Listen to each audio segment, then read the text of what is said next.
Joining us now, he is the man, the political editor of Breitbart News. Got to get their app. Just go to your app store, Breitbart News, or go to Breitbart.com. And he's joining us now. Matt Boyle got his finger on the pulse of everything going on. Matt, great to have you. Hey, John, what's going on, brother? All right, number one, you wrote a kick-butt story on CNN the other day over this fake news story, which I've been covering all day because I'm done with them. And I'm done with the fact that they had a false source in Lanny Davis who raised $150,000 on GoFundMe off a false story. Even the Washington Post retracted it. They refused to retract it. They're lying to everybody. They don't want the story to go away. They're hoping it's true. It's not. So it's now a propaganda institution. I mean, when you have a story that you know is a lie and you fail to retract it, now you're not a source of news, you're a propaganda machine. Am I right? Well, yeah, not only that, but when they put it out there, they knew they were lying in it. And by the way, this is Carl Bernstein, okay? This is the guy who broke Watergate, who, alongside at the Washington Post back during the Nixon administration, who's on this byline. And they lied, and he knowingly lied to his audience in that piece, demonstrably. Here's why. He said in the story that Lanny Davis declined to comment on the article, for the article in the piece. But the fact of the matter is that Lanny Davis was one of his sources, an anonymous source for the piece. So what, which is it, right? Like, but the fact of the matter is that Carl Bernstein lied to the CNN audience. He knows he lied to the CNN audience when they published the original story, and that's not even to mention the fact that the entire core of their article, which is that it's basically what they said is that Michael Cohen, President Trump's former attorney, was willing to testify to Robert Mueller that President Trump did know about the Trump Tower Russia meeting between Paul Manafort, Don Jr., Jared Kushner, and that Russian attorney lady, I can never pronounce her name, back during the campaign beforehand, and approved of it, and so on and so forth. Well, it's just not true. Michael Cohen isn't willing to testify to that. In fact, Michael Cohen testified to the exact opposite under oath before 2 congressional committees. So the entire thing's fake. The whole network's credibility goes down with this thing. So you're the fact that they're standing by it when they know it's not true is even more crazy.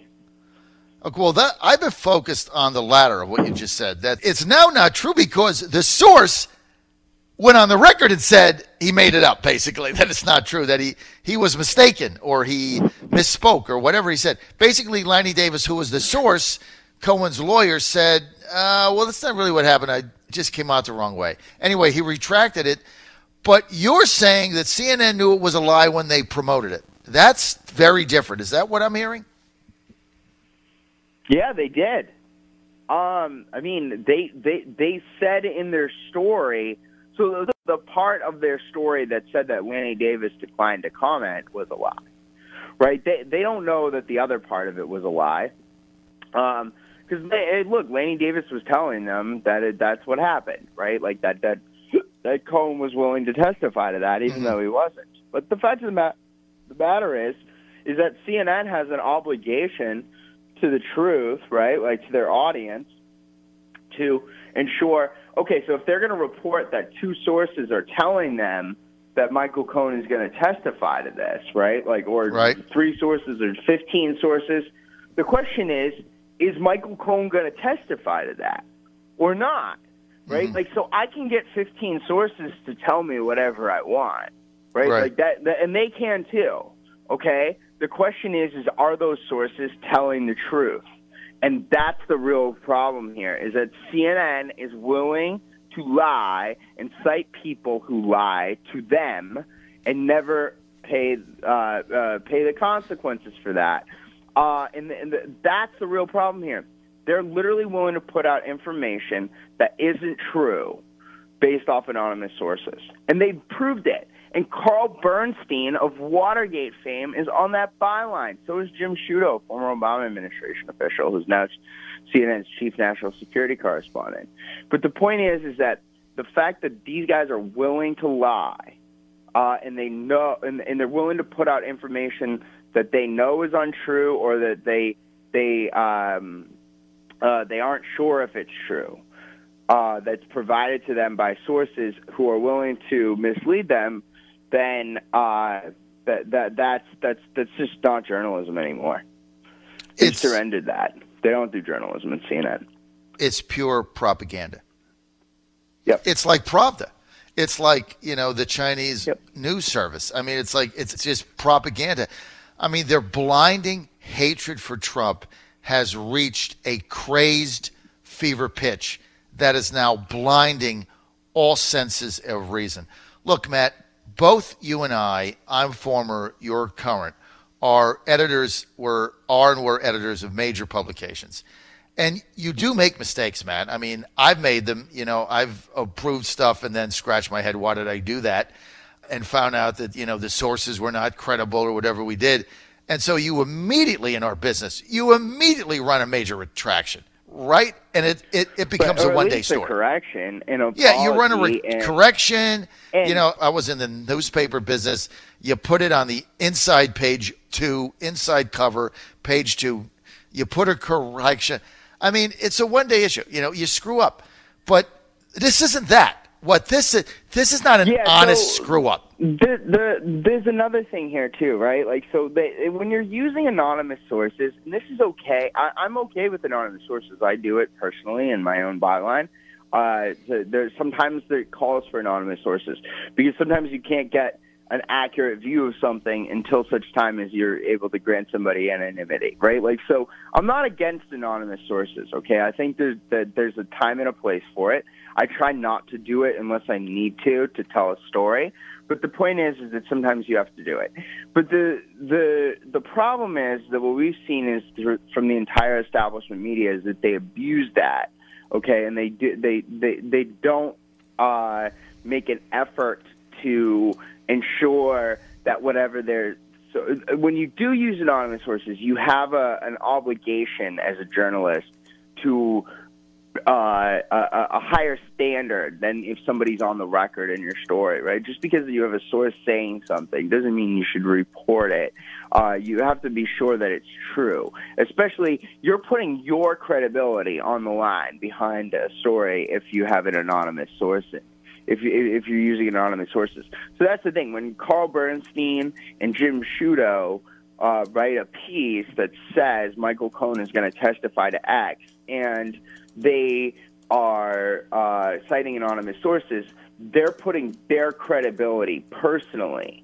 If they aren't citing Michael Cohen or his attorney or something, they're putting their personal credibility on the line when it comes to is Michael Cohen actually going to testify to X? And it turns out Michael Cohen is not going to testify to what they reported that he's going to testify. And that's particularly problematic for them. It's just another example of this. And by the way, the way that the network has handled this has been abysmal. Last year, when we caught them printing fake news about Anthony Scaramucci, they retracted the story, begrudgingly, and then fired the reporter on the byline. That's right. And the editor of the story and the section chief. So there were three forced resignations, if you will, from CNN over this last year. This year, there's no accountability at all. They've given up on any accountability, and they're digging in and they're refusing to withdraw the article. They don't want accountability, stating that they stand by their fake story.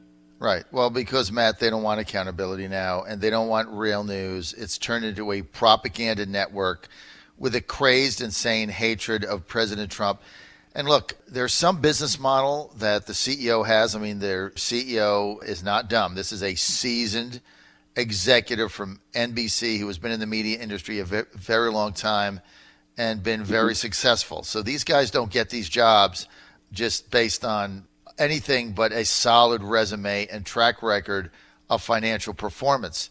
So their leadership, they have some model that is telling them this is their way to financial solvency. And maybe it's because they simply need to attract the anti-Trump crazy, just crazed, or whatever you want to call it, intense loyalty position. And that's what's going to drive their ratings, and that's what's going to keep them economically viable with sponsors and advertisers. I mean, there's a model behind what they're doing. They're just not doing this on a lark. So whatever their model is, it's saying that, this is what we should do. But at the end of the day, I don't know why I would believe now anything that comes over this network that says breaking news that has any unnamed source in it. I'm not sure that I would believe it. And isn't that a real problem for them? Yeah, no, I wouldn't. And that model that you're talking about, and you're exactly right about the idea that there's a model, and I don't know exactly what it is that they're going for. If they're going for power or influence or money or whatever it is, but it ain't journalistic integrity, okay? They surrendered that a long time ago. Mm-hmm. In fact, there used to be a time, by the way, that CNN used to stand for journalistic integrity. You remember back during the 90s when they reported that the U.S. had used chemical weapons when it didn't? Yes. And CNN had to do a retraction, an apology for their misreporting, and they actually did a lengthy internal investigation, right? Like they hired an outside legal firm to figure out what happened. None of that's happening today when they make these kind of mistakes. Now they just cover it up internally. But gone are the days when something like a major journalistic scandal happens, and that's what this is. This is a journalism scandal, and it's been going on for 2 years. Okay, the processes inside CNN, all of this connects back to what they did during the Scaramucci thing, and it connects to all these other fake stories that they put out on a regular basis.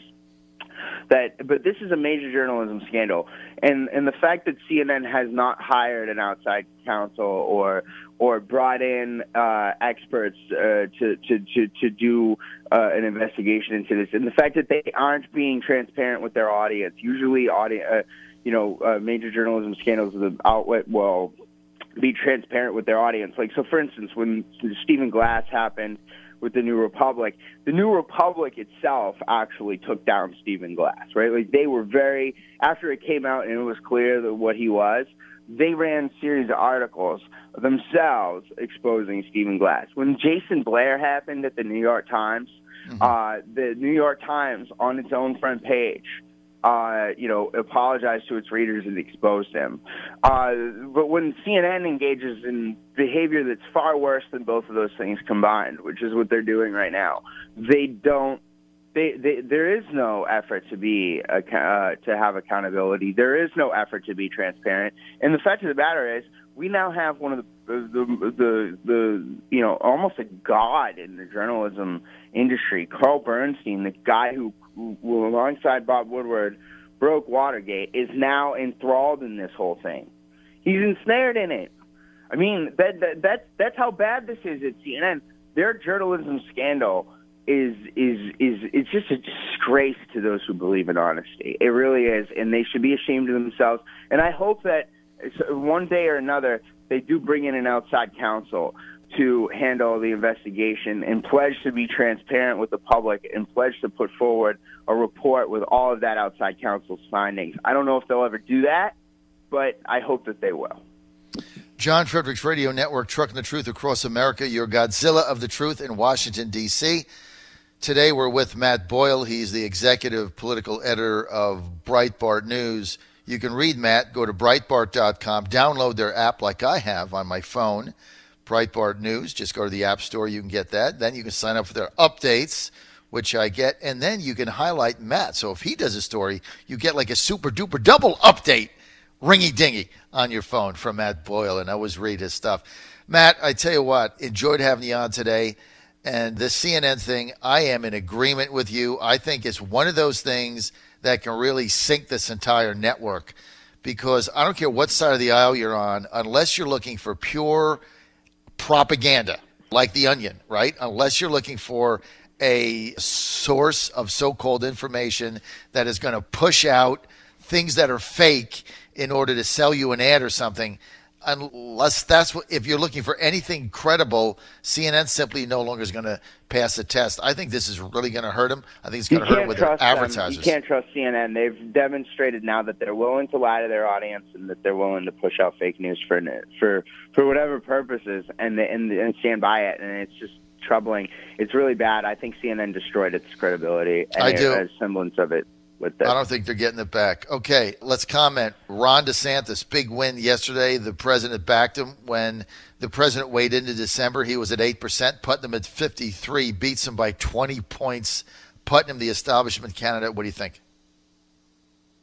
Yeah, I think it was a huge win last night. I talked to DeSantis this weekend, and he laid out that the president's support for him was a major factor in why he was going to win. And they called this race within 15 minutes of the polls closing in the Panhandle last night. The Panhandle closes later than the rest of the state, so they don't have the results until about 8 o'clock. They start trickling in Florida. And they called it within 15 minutes of the polls closing. I mean, that is a blowout election for Ron DeSantis. He's going to be a fantastic governor.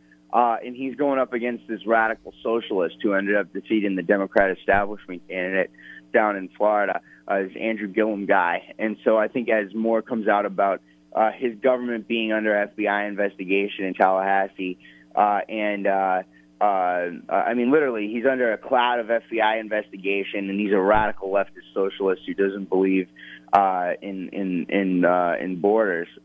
This guy is to the left of Karl Marx, and Bernie Sanders was down there campaigning for him. I think Ron DeSantis is going to sail into the governor's mansion. This is, it's going to be a battle over the next couple months because the whole media is going to go, have all in for the socialist radical leftist. But the point is that Ron DeSantis is a solid guy, and I think a Navy veteran. He won the Bronze Star when he was serving in Iraq, Fallujah. So the point is that I think Ron DeSantis is going to be a great governor. There you have it, Ron DeSantis, big victory, and I do agree with you. I think Florida is going to be good news on November 6th. I think DeSantis wins pretty handily, maybe 53, 54%. And I also think Rick Scott is going to knock off incumbent Democrat and former astronaut Bill Nelson in that race. Scott now edging ahead in virtually every poll out there, 2 or 3. He's going to win that race. We're out of time. John Fredericks Radio Network. I want to thank Matt Boyle. He is the editor. Go to Breitbart.com. Matt, thanks for being with us.